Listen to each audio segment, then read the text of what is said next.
1999 সালের 23শে মে রেসলিং জগতের ইতিহাসে একটি অন্ধকার দিন হিসাবে চিহ্নিত হয়। সেই দিন ওয়েন হার্ট, যিনি ব্লু ব্লেজার নামে পরিচিত, ডাব্লিউডাব্লিউ রিংয়ে ট্র্যাজিক্যালি মৃত্যুবরণ করেন। এই ঘটনার পরও ডাব্লিউডাব্লিউ এর চেয়ারম্যান ও প্রধান নির্বাহী ভিন্স ম্যাকমোহন শো বন্ধ করেননি।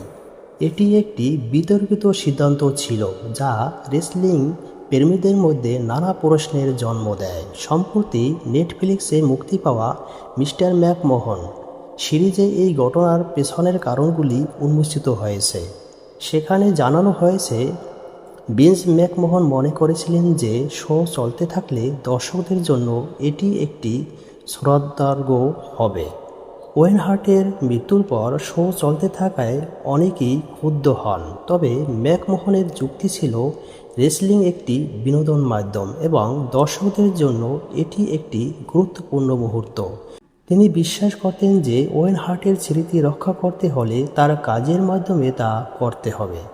25 বছর পর এই ঘটনার পেছনের সত্যগুলো প্রকাশিত হওয়ায় রেসলিং জগতের ভক্তরা নতুন করে ভাবতে শুরু করেছেন।